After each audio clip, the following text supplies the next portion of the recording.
who were captured by the North Koreans and the Vietnamese were being shipped off to Russia, and of course, Siberia, places like that, you'd never hear from him again. Naturally, he felt that this was a of course, it would be a travesty, but he felt that it was treasonous as well, that our government would abandon our good men to the Soviet Union and China too. I think with the North Korean war. That in order to keep face, I suppose, with the public, and also maybe not to admit that our servicemen had been captured and were still alive and being used, say, like a slave labor by communist countries, and Trudeau as well, but Corso was very outspoken about this, and and of course, a lot of the powers that be did not like this kind of talk, and Corso was not the only person to talk about this, but most of the people who have come forward to say that yes, this actually happened, that these soldiers had been taken away to China and Russia, that this was debunked. I've read several books that say, oh, there's just no way that this could happen. There's no way that we would allow our soldiers to be taken away for the rest of their lives and used as slave labor. But there have been cases that have come up that have shown that it did happen. Yeah, and it happened more than people realized. Hey, right. Yeah, James has a couple questions for you. James, are you still out there? Yeah, how you doing, Tim? I'm doing great. How about yourself?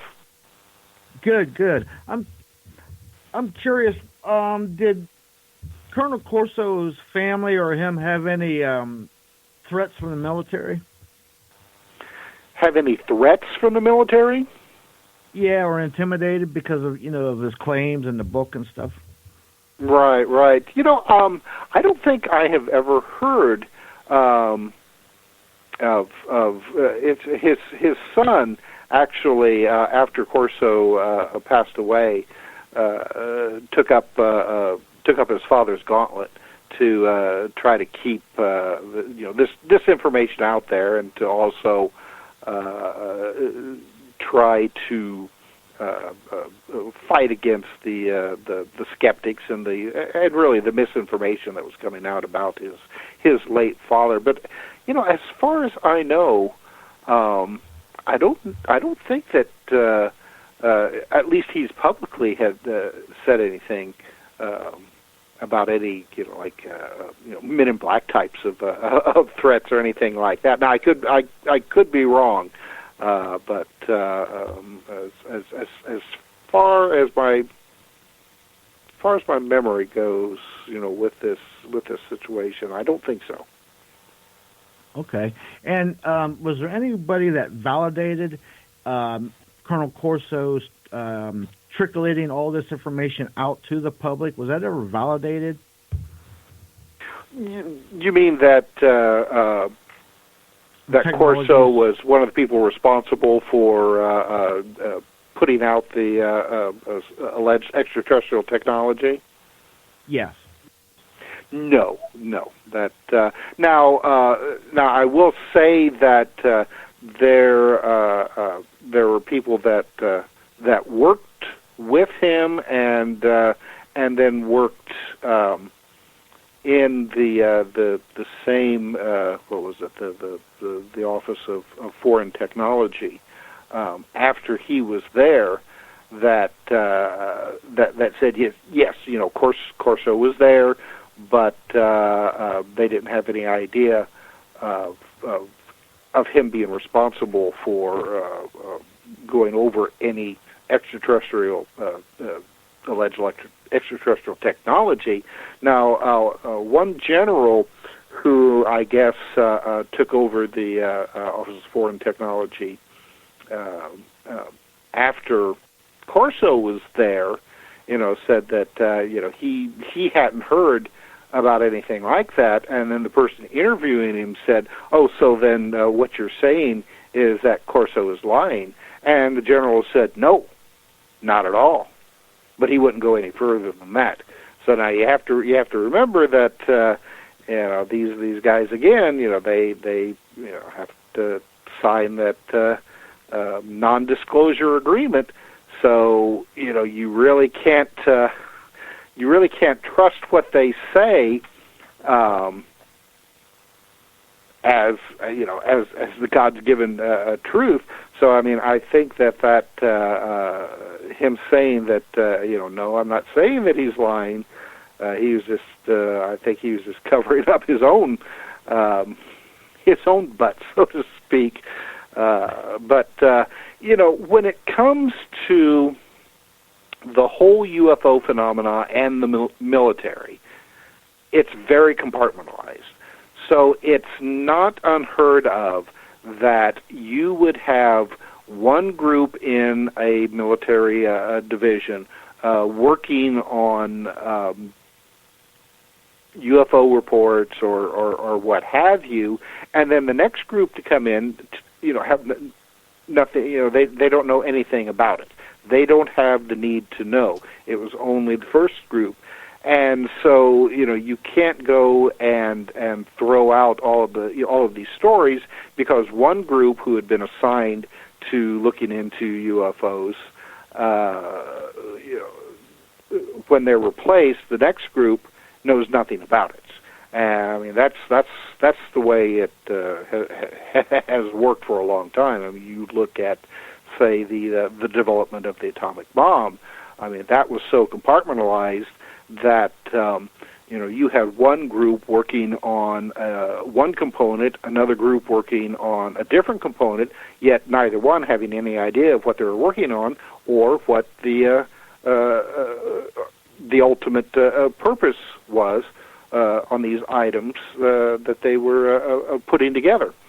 So, I mean, I dare say that it could be the very same thing when it came to Corso and his involvement in the Office of Foreign Technology.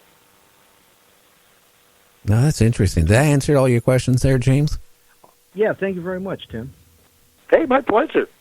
Now, Tim, why don't you tell the listeners what Philip had in common in Roswell? Well, this is one of the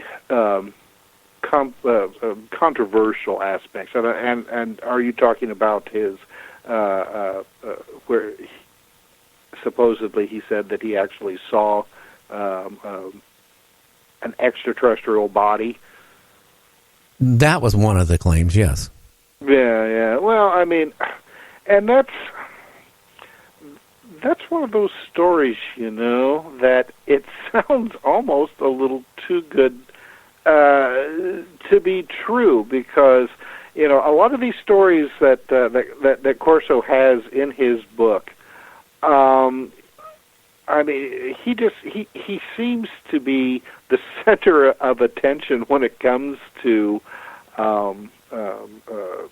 some of these situations. But Corso said that early on in his military career, that one of the places that he was stationed, that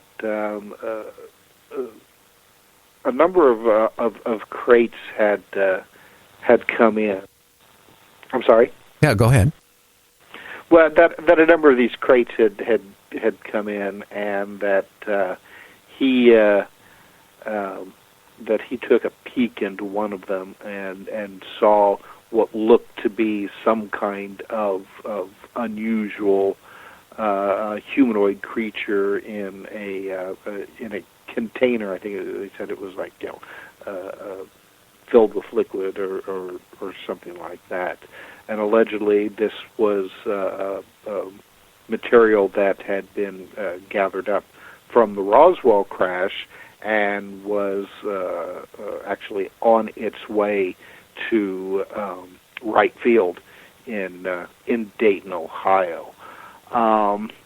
So, it's a good story, but I've often wondered if it wasn't added in just to kind of help move the book along, so to speak. And that's just my own opinion. But it just seems to be a little too good to be true. Now, as well, Corso claimed that in 1957, that when he was at let's see here, where was that? It was White Sands. That he was stationed at the White Sands Missile Range in New Mexico, and he actually the radar had picked up an unusual object that appeared to crash nearby, and when Corso went out there, he discovered a living extraterrestrial hiding in a cave, and there was like a telepathic communication where, let's see, what is it? It says Corso felt that his mind was connected to that being's mind, and the core of the telepathic connection was reached when the creature asked him, "Will you give me 10 minutes radar-free after green time?" The green time is the military term for a launch time window. So Corso said that he agreed, and that Corso communicated back and said, 10 minutes could be an eternity. What do you offer? And the being replied, "A new world if you can take it."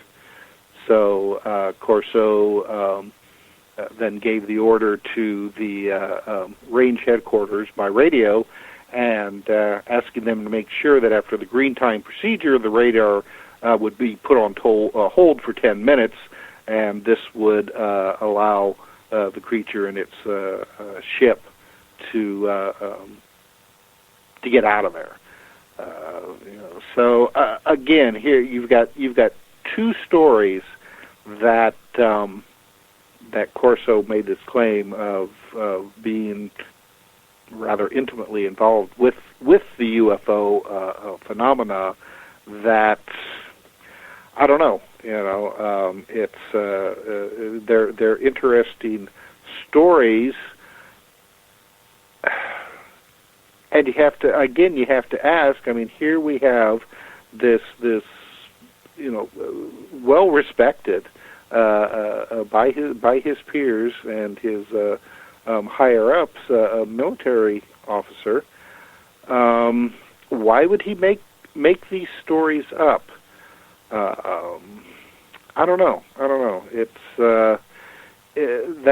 that's part of the whole mystery about Colonel Corso, his books and his claims.